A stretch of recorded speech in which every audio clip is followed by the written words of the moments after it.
Is this another ice? Is this another ice? You can take that off. Oh my god! Oh! Hi, I'm Jake Restituto. Oh, sorry. What's up, Internet? Welcome back to another episode of Drinking with Jacob. I'm your host, Jacob Restituto. I'm a musician, a songwriter, and a producer from Long Island, New York. And today I'm joined with a special guest, much anticipated, a man of many talents, perfect hair. It's a lot to say about you. He is a Smirnoff Ice champion. He is a top sales associate from the largest clean energy provider in North America. You ready to get started? Picking number 1 through 4. I am. Let's go with 1. All right.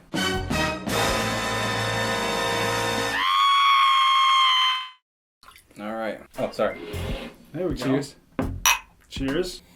Okay. Let's see what we got. It's definitely some type of soda. I don't drink much soda. I don't Maybe drink. I haven't had a soda in like 4 years. Oh man, I don't know. No, you can take it off. You can pull it off. Don't mess up your hair. Smirnoff.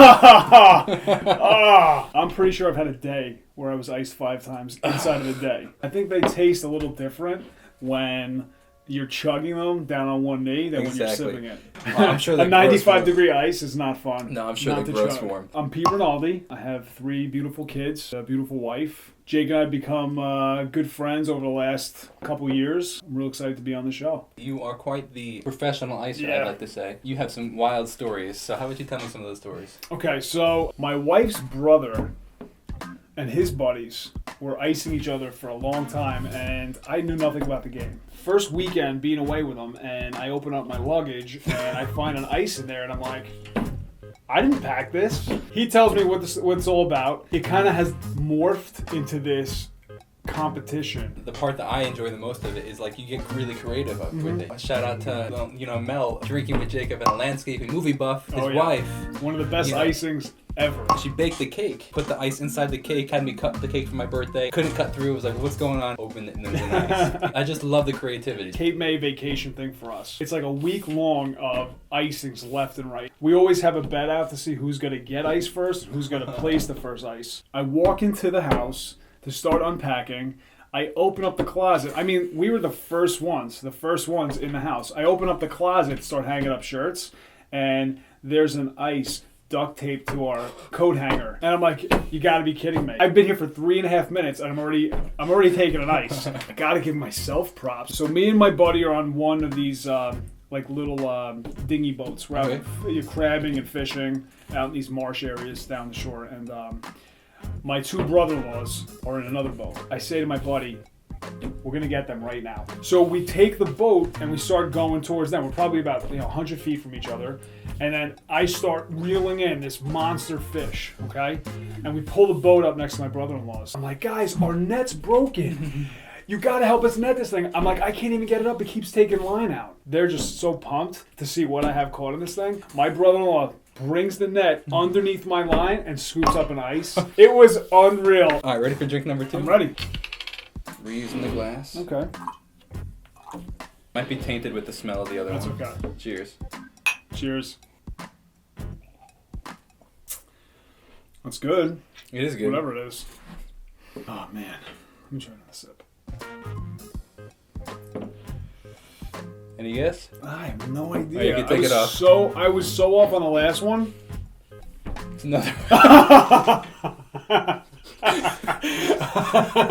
Who does that? That's great. That's great. Oh, that was good. Wow. You know what? When you sip them like this, they're not that bad. How about you tell everybody what you do, what kind of work you do? I work for a large solar company. The largest in North America, Yeah, largest in North America. I manage sales teams out here on Long Island. It is the second largest industry in North America right now. Wow, what's the biggest? Oil? No, medicine. Medical is medical is the largest. That's wild. Energy is the second largest. Okay. Solar has become a huge part of that, and solar is taking over in the field of production of energy. What I do is I educate homeowners and burps. Smirnoff burps are the worst kind of burps. They're disgusting. They're gross. It's like a ball of sugar and air coming out. Eventually, I think renewable energy is going to be the way. It is going to be the way of the future. It's being more mandated today, and homeowners are if they jump on board now before it becomes a mandatory thing, Oh, wow. there's actually opportunities for them to be incentivized with pretty significant tax credits. I love talking to people and I love educating people, so it's a fun job because it's a newer concept for a lot of people. One of the things that we show customers is how much coal would have to be burned to produce the amount of energy they use. Santa's going to have a surplus of coal soon. Yeah. Santa's going to have to look for some more bad boys and bad girls. I'm curious if whether or not the oil industry is frustrated at the solar industry because, you know, you're kind of replacing them. And I'm sure they're not happy about that. Yeah, I'm sure they are. I mean... Like, do you hear of any lawsuits or anything like that? So, for example, like, the taxi industry was very upset when Uber came in. You know, there was a ton of lawsuits, and like they were filing all these things to try to stop them from taking over. Right. You know, so do you see anything? Do you hear of anything in the solar industry where the coal or the oil industry is saying, hey, you know, we don't like this, we're going to slap you with a lawsuit, you're doing this wrong, blah, blah, blah, whatever? You know, I think because it's gotten so far as to, you know, Congress and government has been handing down these mandates, I think it's beyond that at this point. I think the incentives are so beneficial for the homeowners. Homeowners are silly not to even consider it. It's already mandated in New York. By the end of 2030, the mandate says 50% of homes in New York need to have renewable energy. What happens in that case is utility companies will get fined if those mandates aren't met. When those mandates aren't met and those fines are handed down, the utility companies have nobody else to charge for those, to pay those fines, than homeowners. And the customers that don't have solar will end up paying for it. Correct. Wow, that's crazy. It's one more reason for homeowners to at least consider it. They're paying for it either way. What do you say to somebody that has a whole bunch of trees? That's a great question. In certain situations, we're actually able to assist in taking trees off of a property. This is your guy, man. If you need solar, hit him up. That's me. Yeah, absolutely. I take a 15% commission off of his commission. No, I'm just kidding. All right, throw that up back up. All right, drink number 3. I'm guessing that number 3 will be an ice. You really think I can give you 3 ices? I do.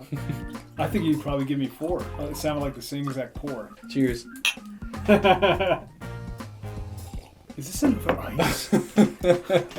Is this another ice? You can take that off. Oh my god! You're not obligated to drink all of it, by the way. But it really tastes good. It is actually pretty good. When sip you're it, not chugging I it. know, and when it's not 85 degrees. Yeah, exactly. Or if it didn't come out of a fish tank, it's pretty good. Gosh, yeah. Fish tank? Yeah. Oh yeah, we put them in fish tanks. We've put them in fish tanks, toilet tanks. We've actually unhooked the lever on a toilet bowl so that somebody would have to go in and fix it, and when they opened it, there was an ice sitting in the toilet tank. You know what the biggest hurdle is? Because you're getting into somebody's comfort zone. You're going to somebody's house where they're comfortable, where they don't want to be bothered, and you're a pest. So ideally, what I'm trying to do is I'm trying to become a guest. Baking Get them cookies. to If something's cooking, I'm inviting myself for dinner. If I'm thirsty, Have you done I'm that? asking for a drink. Yeah, it doesn't always work. Sometimes I get a stink eye, but I have been invited in for dinner. Did you stay? Dinner. I didn't stay. How do you ask? What do you say? You know, kind of sarcastically or, you know, jokingly, I'll say, "Oh, that smells great. What are you making?" And then when they tell me, I tell them it's, you know, my favorite thing. Ready for the 4th and final drink? Yeah. I wonder what it's going to be. Son of a gun. Cheers. What do you think? It's an ice. Oh, how did you know? Oh my god. So we are at the part of the show, you laugh, you lose section. So you have to go through 10 dad jokes. Okay. If you can make it through 10 dad jokes without laughing, Okay. you can win an Amazon gift card. Good luck, Jake. What kind of tea did the American colonists want? Liberty. Ah, okay. What do you call a super articulate dinosaur? A thesaurus. Ah, okay. How does Moses make coffee? How? He brews. So Win the Amazon gift card. That Next was time. good. All right, next time. So any final comments before we end the show? What do people typically say at this point? I'm honored to be on the show. I've watched every episode. And, Oh, wow. I appreciate that. Yeah, Thank you very much. Of course. This is actually my first TV show I've ever been on. Oh, so welcome. Yeah. This was an awesome treat, even though I got iced 4 times and it's barely lunchtime. I appreciate you having me. And Pleasure. Thanks for being on the show. Absolutely. If you need renewable energy, this is your guy. I'm the guy. Thanks for drinking Thanks, with Jacob. Jake. Appreciate it.